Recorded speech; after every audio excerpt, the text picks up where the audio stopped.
con Gustavo Alegre. Ni Maduro ni Guaidó. La administración Trump planteó un plan para la transición en Venezuela que incluye traer nuevos rostros a la política del país suramericano. La COVID-19 ha matado a más estadounidenses que los atentados del 11 de septiembre. ¿Qué dice este dato sobre la magnitud de la crisis sanitaria? ¿Y hambre o salud? En El Salvador, ciudadanos rompen la cuarentena porque no tienen que comer, a pesar de que el gobierno Bukele había prometido ayudas para los más afectados. Comienza Club de Prensa con Gustavo Alegre.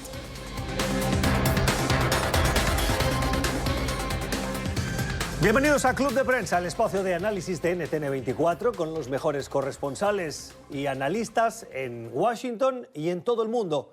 En este tiempo de COVID-19 en el que buscamos las voces para hacer ese repaso de la actualidad. Hoy lo vamos a compartir con Laura Gil. Laura es de nacionalidad uruguaya, es analista político, experta en cuestiones internacionales. Laura, ¿cómo estás? Bienvenida a Club de Prensa, buenos días. Muy buenos días, Gustavo. Gracias por acompañarnos. En breve también se unirá a esta mesa de trabajo Pablo Pardo. Pablo es periodista, es corresponsal en Washington para el periódico El Mundo de Madrid. Él es corresponsal aquí en la capital estadounidense. El día en el que nos fijamos en la actualidad a las 10:37 de esta COVID-19, la enfermedad que provoca el virus de este coronavirus. Una actualidad que nos lleva a unas dramáticas cifras, las últimas. Más de 885.000 infectados en todo el mundo, más de 44.000 muertos. En Estados Unidos la cifra continúa aumentando y es el país que hoy más preocupa.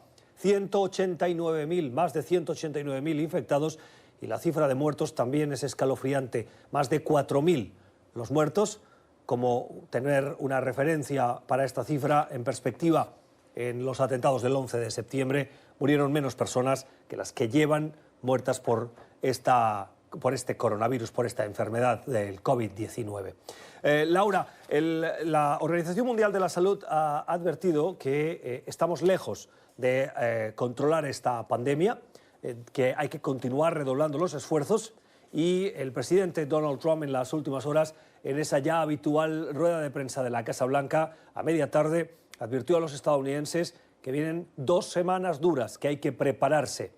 Tu opinión sobre la evolución del COVID y también sobre el cambio de tono para adquirir y darle gravedad a esta situación por parte del presidente Trump.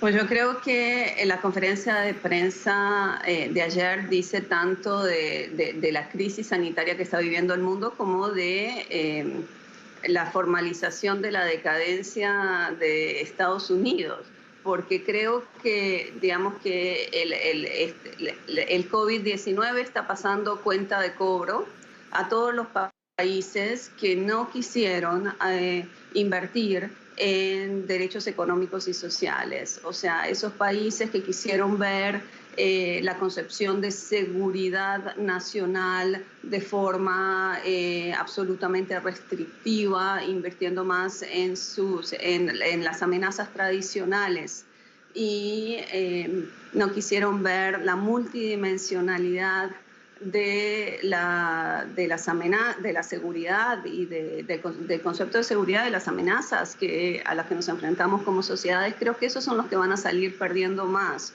Y creo que lo de Estados Unidos es absolutamente dramático porque, francamente, ¿de qué sirve el PIB? ¿De qué sirve ser un país rico si en el momento en que toca gastar ese dinero no es capaz de poner ventiladores, no es capaz de gastarlo para poder poner ventiladores en un hospital? Entonces, para mí, digamos, lo que sucedió ayer es una muestra de falta de liderazgo, pero no es todo responsabilidad de Trump. Creo que son décadas de malas políticas públicas, no solo en Estados Unidos, creo que es en muchos de nuestros países. Yo soy uruguaya, pero nacionalizada colombiana, llevo 30 años viviendo en Colombia y creo que está pasando exactamente lo mismo. invertimos en armas para enfrentar una amenaza tradicional, una guerrilla, y nos olvidamos de los hospitales, y eso nos va a pasar cuenta de cobro. Sí. Entonces, Laura, tu visión al respecto de cómo lo están enfocando los... Quería preguntarte por el enfoque, hacía referencia a países latinoamericanos. Tu experiencia como uruguaya y como nacionalizada colombiana, supongo que te da también una perspectiva de cómo estos países latinoamericanos con sistemas de salud más débiles están haciendo esfuerzos para hacer frente a esta COVID-19. ¿Están haciendo lo suficiente? están haciendo lo que pueden. Creo que en Colombia se empezó un poquito tarde. Las autoridades locales han tomado la delantera y han llevado al presidente a tomar las decisiones correctas. Un poco tarde, pero no importa. O sea, se están tomando. El tema es que no hay espacio fiscal. Porque lo que tú ponías, Gustavo, de lo que está sucediendo en El Salvador, creo que va a ser la norma en América Latina. Los países están tratando de hacer llegar ayudas. O sea, en este momento lo único que sirve es hacer llegar dinero a la gente que está encerrada para que coma en América Latina. Y no está claro, uno, que los países tengan la disponibilidad fiscal para poder hacer eso, y dos, que sean capaces de hacerlo, porque desde el punto de vista logístico no es fácil para una población que no está bancarizada, como pasa en muchos países latinoamericanos, que pueda hacerles llegar lo que necesitan. Entonces, lo de El Salvador va a ser la norma. En Colombia ya lo estamos viendo con los migrantes venezolanos, que más o menos están, no hay cómo atenderlos porque no caen bajo ninguno de los programas. They are falling through the cracks, dirían en Estados Unidos. Entonces, me parece que, que esa va a ser la norma. Y si me preguntas, creo que están haciendo lo que pueden con lo que tienen.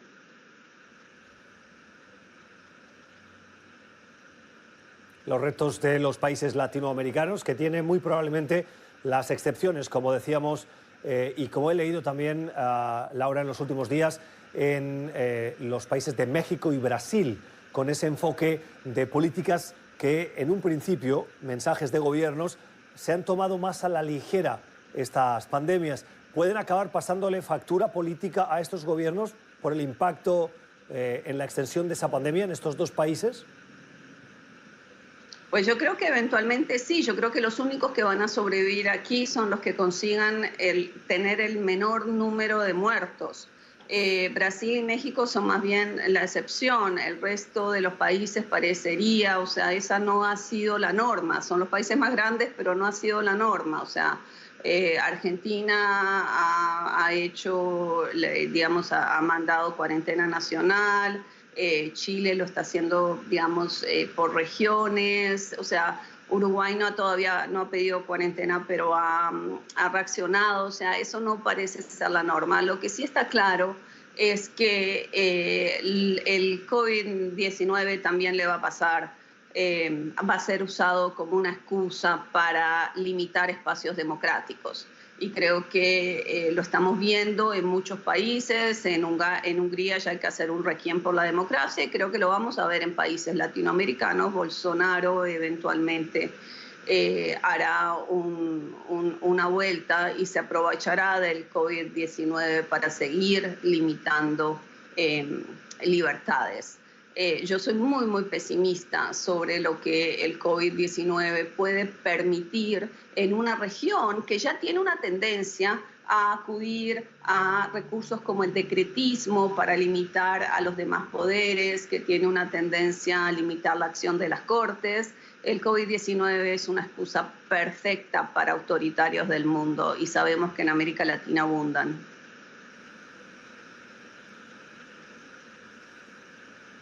Antes de cerrar este primer bloque de este club de prensa de hoy que estamos compartiendo contigo, Laura, quería preguntarte por el pulso que en los últimos días parece que mediáticamente han mantenido el presidente Trump con algunos gobernadores, muchos de ellos demócratas, que, como decía el gobernador de Nueva York, no entran al juego político del presidente, pero sí exigen más ayuda al gobierno federal.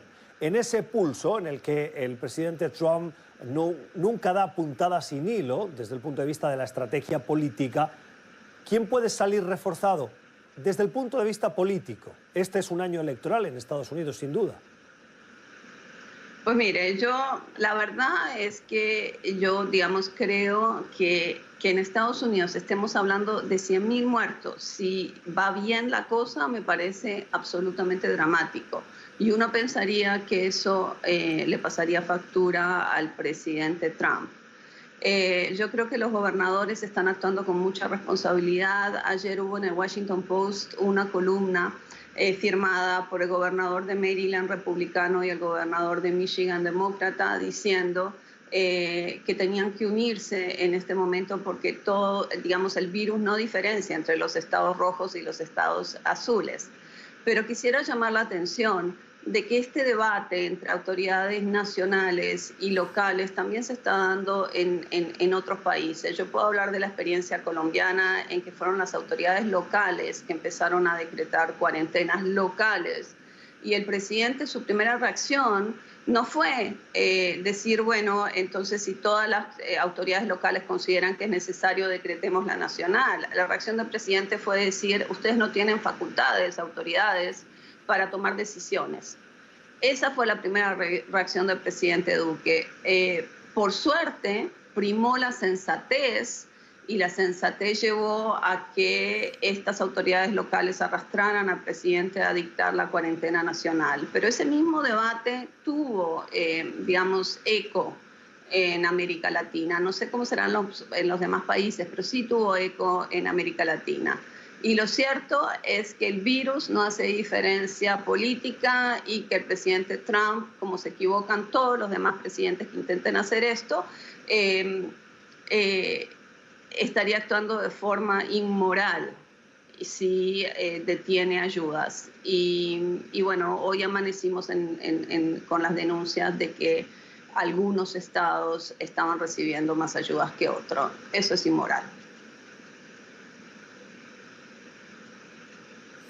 El análisis de Laura Gil, que hoy nos acompaña en este club de prensa. Vamos a hacer una primera pausa. Al volver, seguimos dando ese repaso a la actualidad de las noticias del día y buscando el análisis con nuestros invitados.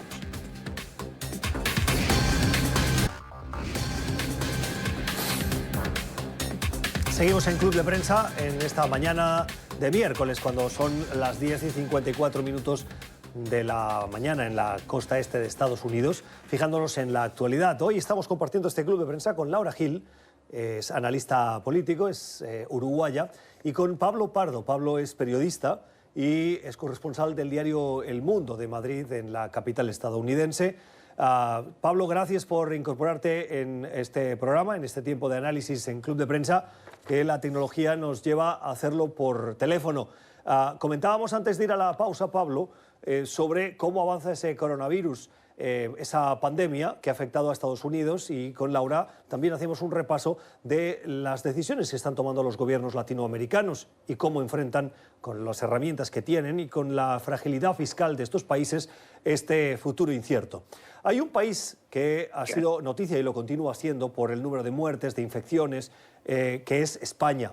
Me gustaría pedirte una opinión sobre ¿cuál ha sido el desempeño y la evolución del gobierno de Pedro Sánchez? Lo digo a tenor de algunos reportes periodísticos, particularmente recuerdo el del diario The Guardian, que hacía una crítica dura sobre la gestión de Pedro Sánchez del coronavirus y cómo lo ha enfrentado el gobierno español. Sí, yo creo que el artículo famoso de The Guardian era un artículo que era fundamentalmente un repaso de los errores del gobierno de Sánchez, pero que aportaba relativamente poco, digamos, o al menos a quienes seguimos la actualidad en España. El gobierno español ha pecado fundamentalmente del gran fallo que han cometido todos los países, que ha sido minusvalorar el impacto del coronavirus y tratar de ocultarlo. Sobre todo, pues, en una primera fase, yo creo que hubo dos errores muy grandes. Uno fue dejar que la vida continuara normal, y estos son fundamentalmente, cuatro cosas. Por un lado, dejar que la vida continuara normal, efectivamente. permitir una serie de manifestaciones el 8 de marzo, permitir una serie de partidos de fútbol aquellos días, que también actuaron como una especie, digamos, de tubo de ensayo para la propagación del virus, aunque en este sentido esto también es un problema con Gran Bretaña y con Italia, porque hubo partidos de competiciones europeas a los que fueron hinchas o seguidores de fútbol españoles. Y lo que yo creo que fue el error más obvio, y este sí que es un error, digamos, propio de Pedro Sánchez o del gobierno español, fue anunciar que se iban a tomar medidas excepcionales, pero anunciar que se iban a tomar medidas excepcionales un día después.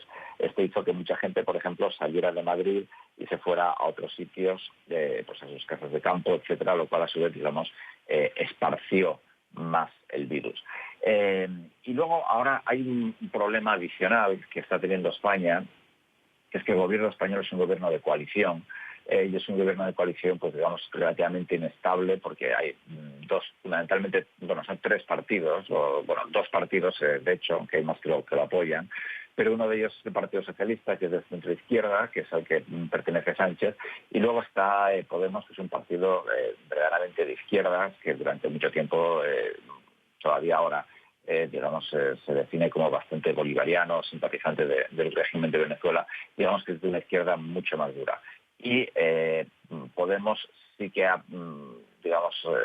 tratado de forzar políticas al margen de las políticas del gobierno de Pedro Sánchez. Y en una crisis de estas características, pues como estamos viendo en todas partes, tener, digamos, una unidad de acción y una unidad de criterio es absolutamente fundamental. Con lo cual yo diría que problemas de España, la lentitud de reaccionar es un problema que está teniendo también Estados Unidos, que ha tenido Italia, que ha tenido Gran Bretaña al extremo.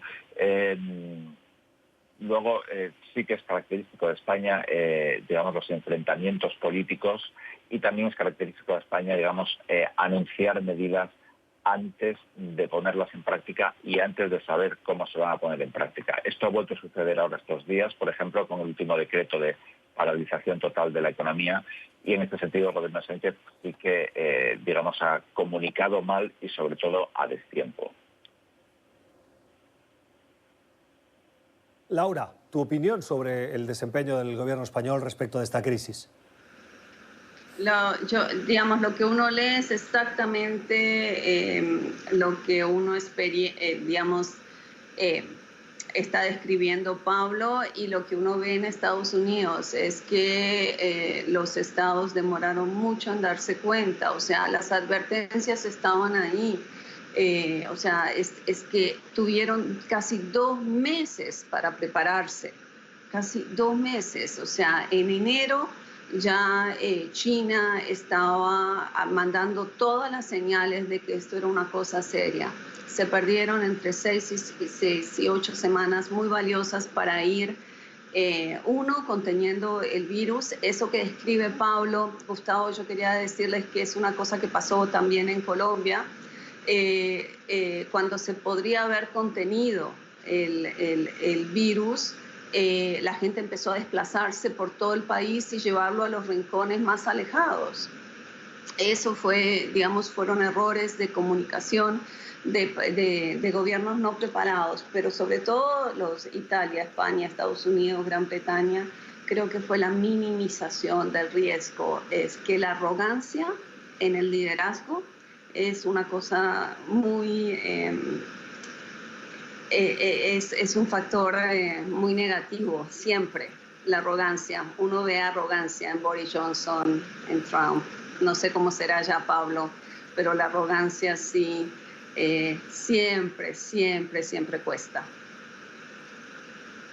Sí, yo creo en este sentido, si me Pablo, ¿algún comentario al respecto?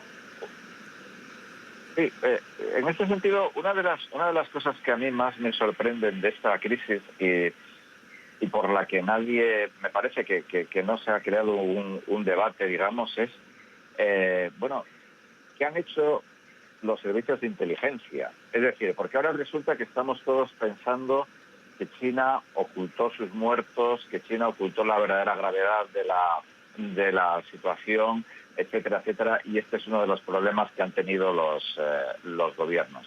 Y yo me pregunto, es decir, la CIA, que tiene un presupuesto de 40.000 millones de dólares al año. Ya no voy a decir los servicios de espionaje de España, o de Colombia, o de Argentina, o de México, que son mucho más pequeños, pero es decir, los grandes servicios de inteligencia, el MI5 de Gran Bretaña, etcétera, etcétera, los servicios de inteligencia franceses.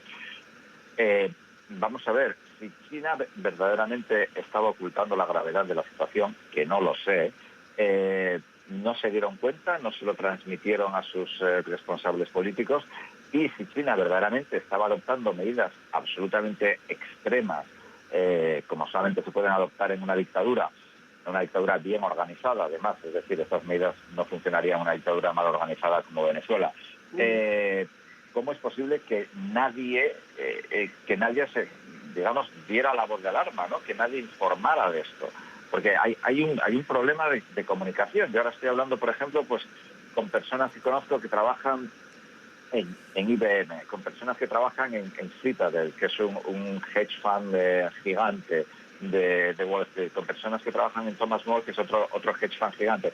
Y esta gente me dice, no, a nosotros a finales de febrero nos dijeron que trabajáramos desde casa, que no fuéramos a reuniones, etcétera. Es decir, estas grandes empresas lo sabían. ¿Qué hicieron los gobiernos? Es decir, tú eres un gobierno y te dicen IBM, que puede tener fácilmente 200.000 empleados en Estados Unidos, 300.000, no sé cuántos tiene, y les dice a la mayoría de sus empleados, no acudan a reuniones con clientes. Es decir, para que una empresa diga eso, una gran empresa, es una situación verdaderamente seria. Y los gobiernos, yo no sé muy bien dónde se ha producido la fractura de comunicación, ni qué es lo que ha pasado, pero me parece verdaderamente increíble que estemos en esta situación. Pero Pablo, digamos, hay un problema que es el problema puntual en este momento de lo que tú preguntas. ¿Por qué no supimos qué hicieron los servicios de inteligencia en este momento? Pero también hay un problema que viene de atrás, porque lo que, digamos, se ha sabido ahora es que por lo menos en Estados Unidos Obama entregó entre los principales riesgos en su empalme del Consejo de Seguridad Nacional, entregó como uno de los principales riesgos un virus de esta naturaleza.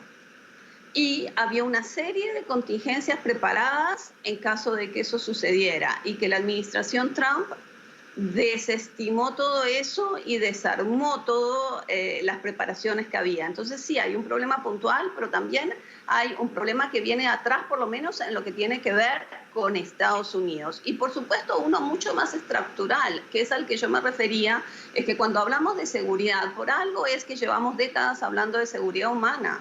Seguridad no solo son rifles y amenazas externas. Miren dónde nos ha puesto un virus. Y creo que en eso hay un replanteamiento de fondo que plantea este COVID. Los que van a salir mejor de esto son los países que invirtieron en salud, no los que invirtieron en armas. Sí, no, en ese sentido yo estoy completamente de acuerdo, y creo que de hecho una de las cosas que esta pandemia debería cambiar, y probablemente sea cambiar para bien, es, digamos, que la gente, que digamos los expertos recuperen la consideración social que habían perdido. Es decir, yo recuerdo, por ejemplo, al presidente de Estados Unidos, Donald Trump, en la Asamblea General de la ONU hace 2 años, hablar de, literalmente dijo, la gente que se proclaman expertos y que no tienen ni idea. Es decir, después de esto, queramos que no, vamos a tener que prestar mucha atención a los expertos, que evidentemente también se equivocan, pero que muchas veces nos hablan de cosas de las cuales pues el común de los mortales no tiene ni idea en materia de esto o de otras cosas, y aceptar su dictamen y aceptarlo un poco como una cuestión de fe, es decir, a ver qué pasa, porque efectivamente, es decir, esta posibilidad había sido planteada muchas veces, la posibilidad de una pandemia, la había planteado el gobierno de Obama, como bien decías, con el traspaso de poderes a Donald Trump. Incluso la Fundación Gates, por ejemplo, lo había planteado. Había habido múltiples señales de alarma de que esto podía pasar. Evidentemente es algo que pasa una vez cada 100 años, pero claro, cuando pasa una vez cada 100 años te ha tocado la lotería, como nos ha tocado a nosotros. Y yo creo también, digamos, que esta revaloración... Laura, te pido una pausa para poder ir a la publicidad. Necesito hacer una pausa en este punto. La conversación realmente estaba interesante, pero hagamos esa pausa y regresamos con esta y otras cuestiones de esta agenda informativa del día. Ya volvemos.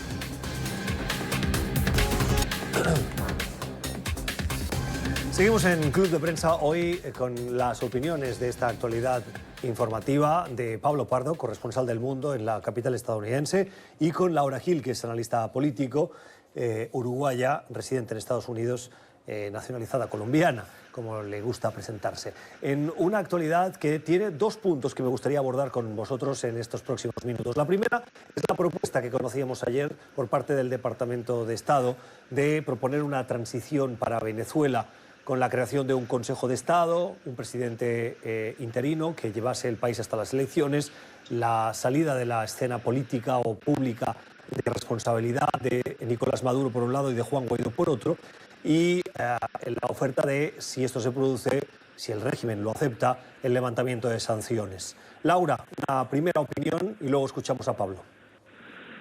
Mire, soy pesimista sobre esto. Creo que hay un solo factor que me parece importante señalar de optimismo. Pero, primero, ¿por qué soy pesimista? Soy pesimista porque no se puede leer esta propuesta del gobierno de Estados Unidos sin poner al lado la imputación de cargos a Maduro, Cabello y a dos generales del régimen, Cabello y Cabalá. Entonces, uno diría, por aquí está el garrote, por aquí está la zanahoria, pero eso es realmente no entender a Maduro. Maduro no va a ceder y entregar voluntariamente el poder. Entonces, en ese sentido, sigo siendo muy pesimista de creer que porque le levantan cargos, entonces él va a estar un diálogo.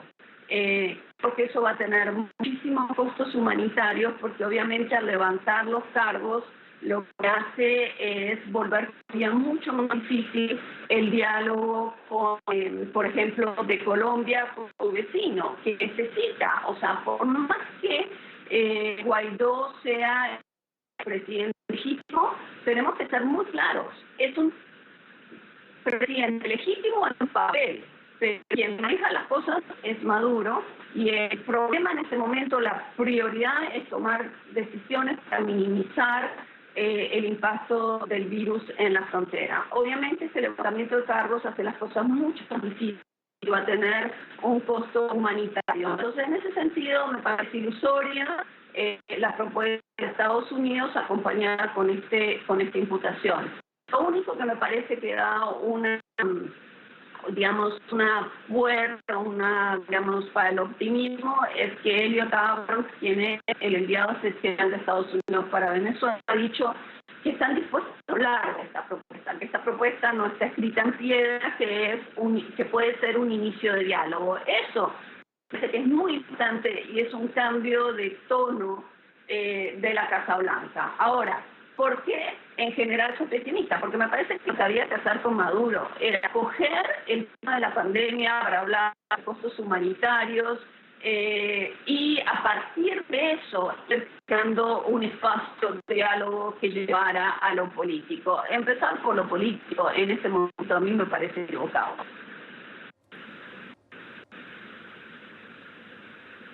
Pablo. Sí, yo no podría estar más de acuerdo con Laura. Es decir, esto demuestra de la manera más directa y más triste posible que Estados Unidos no tiene una política hacia Venezuela. Es decir, hace 14 meses Estados Unidos encabezó una acción de la comunidad internacional para crear, digamos, una alternativa clara a Maduro en Guaidó. Ahora mismo está abandonando. Es decir, no se puede estar dando garantías o ofreciendo la posibilidad de dar garantías a Maduro de que deje el poder y a su régimen, y al mismo tiempo estar procesándoles. Sobre todo porque Maduro y todo su régimen y todo el chavismo han demostrado que ellos, una vez que adquieren el poder, no lo sueltan. Y además, es decir, ellos saben perfectamente que incluso con todas las garantías habidas y por haber de Estados Unidos, ellos afrontan un futuro muy complicado si dejan el poder. Cuentan además con los cubanos, con todo el aparato de seguridad cubano, institucional cubano en Venezuela, que conoce bien cómo funciona Estados Unidos. Recordemos, por ejemplo, que Cuba, la Cuba de Fidel Castro, era una aliada muy cercana de Saddam Hussein. Por ejemplo, le decía mucho a Saddam Hussein, primero, que no se enfrentara con Estados Unidos. Saddam Hussein no le hizo caso, pero después también la Cuba de Fidel Castro también le decía a Irak que tuviera cuidado en hacerle demasiado caso a Estados Unidos, porque la política de Estados Unidos puede cambiar rápidamente. Es decir, me parece que es una propuesta que llega, pues como dicen en Estados Unidos, que llega muerta, ¿no?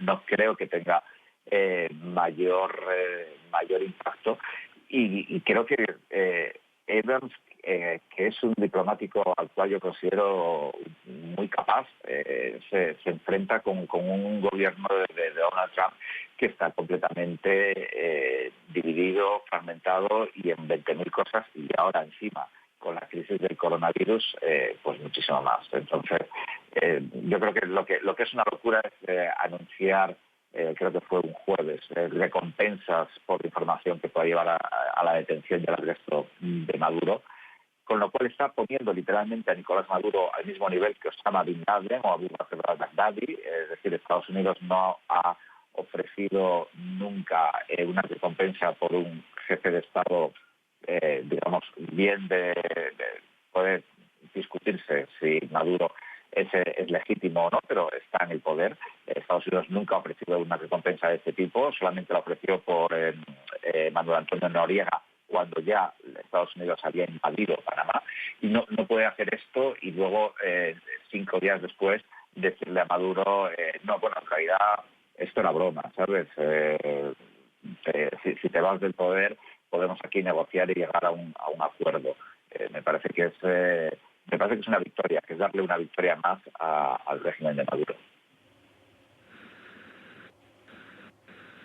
Son las 10:18 de la mañana en Bogotá, el día en el que, Laura, también nos queremos hacer eco del comunicado de la organización terrorista Ejército de Liberación Nacional.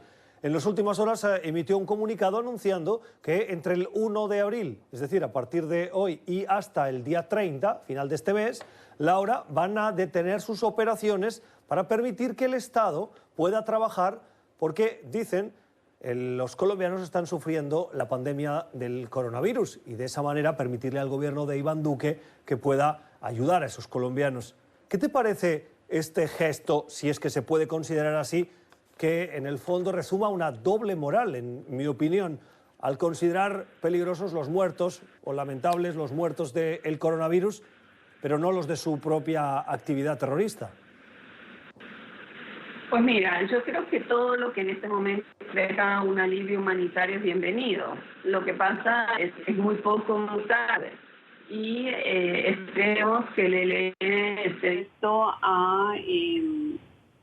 digamos, a seguir alargando esta tregua, que no busque pretextos para interrumpirlo, porque ya hemos visto muchas veces que el ELN ha hecho eso, y espero que esto pueda permitir un inicio de diálogo. Como ustedes saben, el año pasado el ELN puso una bomba en una escuela de policía, y eso llevó a que se interrumpieran los diálogos ya estaban, muy emproblemados, casi paralizados, pero por lo menos estaban, instalados bajo la presidencia del presidente Duque. Los había dejado Santos armados y Duque los había más o menos parados, pero estaba el andamiaje andando, estaba hecho. La bomba obviamente interrumpió todo, porque ¿qué más podía hacer un presidente frente a semejante bomba en una escuela de policía? Entonces, Lo que yo digo es muy poquito, muy tarde, no hay que hacerse ilusiones, pero ojalá sirva no solo para que la larguen, sino para que ese andamiaje que había dejado en marcha Juan Manuel Santos pueda retomarse y ojalá lleve a un diálogo con el ELN. Pero como les digo, del ELN tampoco podemos esperar mucho. Su historial de cumplir ha sido más bien malo. Las opiniones de Laura Gil y de Pablo Pardo en este Club de Prensa de hoy. Pausa y regresamos.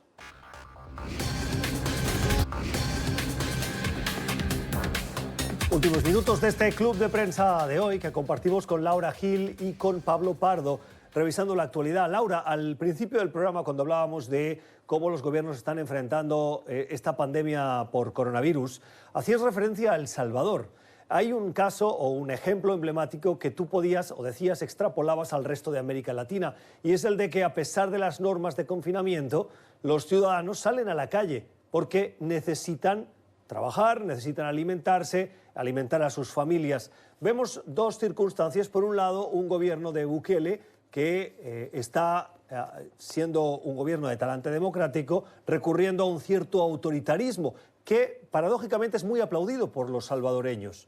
Y por el otro, las pandillas que están poniéndose al lado del gobierno y amenazando a quienes salgan y violen la cuarentena y pidiendo que se cumplan esas normas de confinamiento.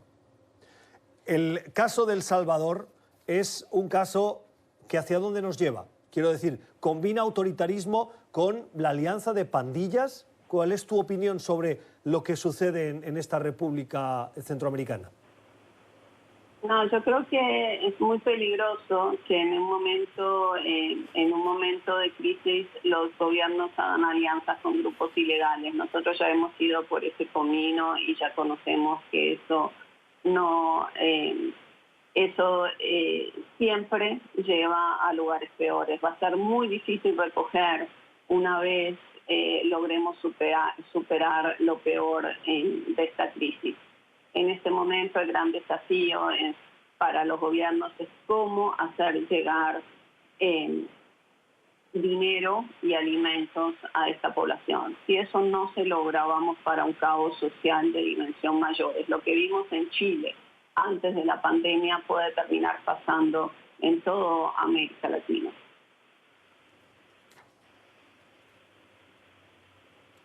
Pablo. Sí, yo estoy completamente de acuerdo, pero creo que además es un problema no solamente de El Salvador, sino de muchos países, de muchos mercados emergentes. Es decir, por ejemplo, cerca de El Salvador, en Panamá, yo hablaba con amigos el otro día que me comentaban efectivamente que la gente está protestando en las calles, violando las medidas de seguridad, porque, es decir, tú no puedes prohibir las actividades económicas normales en un país en el que una gran parte de la población vive en la economía informal y no tiene ningún tipo de cobertura del Estado ni de ninguna institución o organización para seguir sobreviviendo.